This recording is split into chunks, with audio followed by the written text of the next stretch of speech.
Bonjour Fustel. Bonjour Mijan. Est-ce que tu pourrais te présenter plutôt aussi? Oui. Je suis de Fustel Ndjoko, camerounais, belge d'origine camerounaise. Et je suis marié, père de 3 enfants, je suis designer. Je suis président de la fondation de Fustel qui fait beaucoup dans l'amélioration des conditions de scolarité des enfants au Cameroun, soutient les handicapés et les jeunes filles dans leur, dans le renforcement de leur capacité d'autonomie. Voilà. Oui, et tu t'es formé d'abord au Cameroun et puis après tu es venu en Belgique, c'est ça? Me former, non, c'est un grand mot. Je ne me suis pas du tout formé en tant que tel. Mais bon, j'ai fait un peu d'études au Cameroun, pas beaucoup. Et après, je suis venu en Belgique. Mais bon, avant de venir, j'ai fait quelques petits métiers. Et après, je suis venu en Belgique. Mais me former en tant que tel, non. Non. Donc, tu es venu avec ton bagage quand même, c'est ça? Oui, mon bagage culturel, avec ma personnalité, avec ce que j'avais d'énergie, de volonté et de force. Oui, et l'envie de me donner plus de possibilités de réussite. Ouais. Et comment ça s'est-il passé ici? Une fois arrivé ici en Belgique, je pense que c'était des années 2000, 2001? Oui, c'était en 2000. Disons que je suis arrivé et je suis passé par un centre où j'ai vécu quelques mois, 6 mois. Et après, je me suis retrouvé à Bruxelles, où j'ai travaillé comme gérant de cybercafé. Et après, j'ai eu la possibilité d'ouvrir le mien. Et les choses sont parties comme ça, avec des hauts et des bas. J'ai fait faillite, j'ai recommencé à zéro. J'ai toujours considéré que déjà être en vie, en santé, c'est déjà formidable. Et que le reste, c'est une question de volonté personnelle, de détermination et d'objectif qu'on a. Mais as-tu toujours eu cette attitude-là d'entreprendre? Je suis camerounais et en général, je pense qu'au Cameroun, l'entrepreneuriat, c'est quelque chose qui est dans l'ADN de beaucoup de gens. Et je fais partie de ces gens-là qui ont cette façon de faire dans leur ADN. Donc, c'est tout naturellement que je le fais. Voilà, c'est le parcours d'un entrepreneur, c'est le parcours de quelqu'un qui a envie de réussir. Et c'est aussi simple que ça. Vos objectifs, je pense, vous les avez déjà dès le début, quand vous êtes arrivé ici, vous avez peut-être dit, ok, moi je veux atteindre ces objectifs-là, ou bien ça s'est construit petit à petit avec le temps? Ça s'est construit petit à petit avec le temps, mais je me suis toujours dit, à chaque fois que je suis engagé dans un chemin, je dois pouvoir me donner les moyens. Et aussi, parce qu'ici, vous dites quelque chose de très important, il dit, il faut se donner les moyens. Pour vous, ça signifie quoi? Je vais vous donner un exemple très simple. Le 25 janvier passé, j'étais invité par le Black History Month de Bologne à faire un séminaire à l'Académie des Beaux-Arts de la ville de Bologne. Alors, ils m'ont payé le billet d'avion, tout ce qu'il fallait, mais j'ai payé une valise de 25 kilos parce que je voulais amener des choses. Et quand j'ai amené des choses, ils étaient étonnés que j'ai amené mes différentes créations il y a 5 ans jusqu'à aujourd'hui. Mais quand j'ai exposé mes créations dans une sorte de parcours de découverte, mais ça a été concret. De dire que j'ai commencé là et aujourd'hui je suis là. Et c'est pour dire quoi? C'est pour dire que quand on accepte de mener une mission ou de faire quelque chose ou d'intervenir dans un processus, on doit pouvoir se donner les moyens à 100%, peut-être même à 101% pour que sa participation impacte. En Italie, une des thématiques que j'ai abordées, c'était l'afrosartorialisme. Voilà, c'est quelque chose que je théorise comme étant la vision africaine de l'élégance, une vision qui est inclusive. Pour moi, l'élégance, c'est pas une question de vêtements uniquement. Le vêtement n'est qu'un élément et un infime élément visible de la notion d'élégance.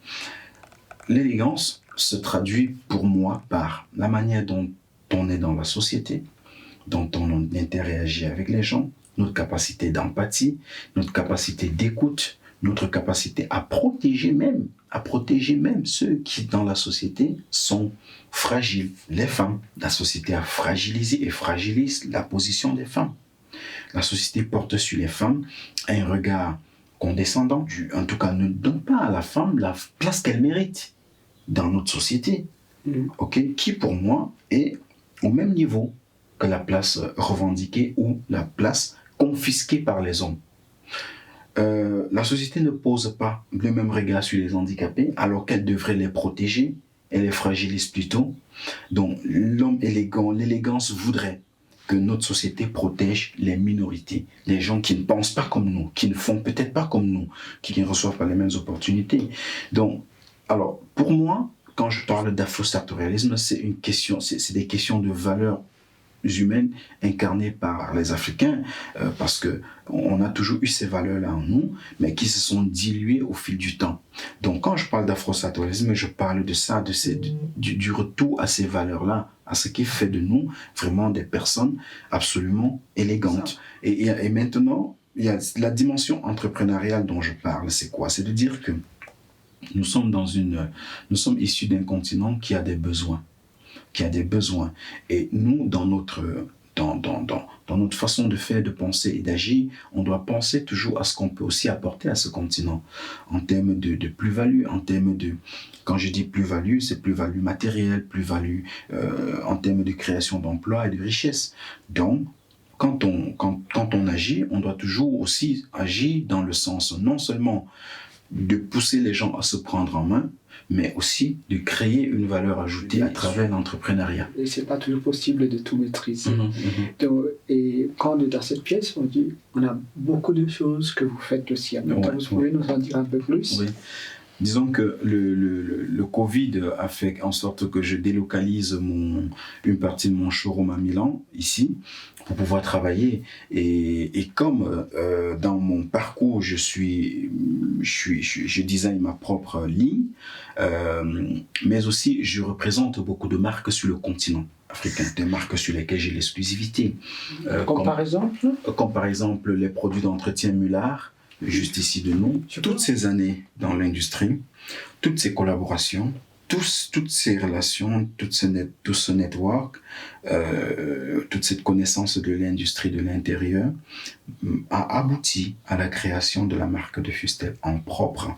Parce que depuis longtemps, j'ai fait des collaborations de Fustel by Mondeliani pour les lunettes, Roberto Botticelli pour les chaussures, Roberto Lucchi pour les chapeaux, Vimercati pour les chapeaux de nouveau, Zanforlini pour les sacs.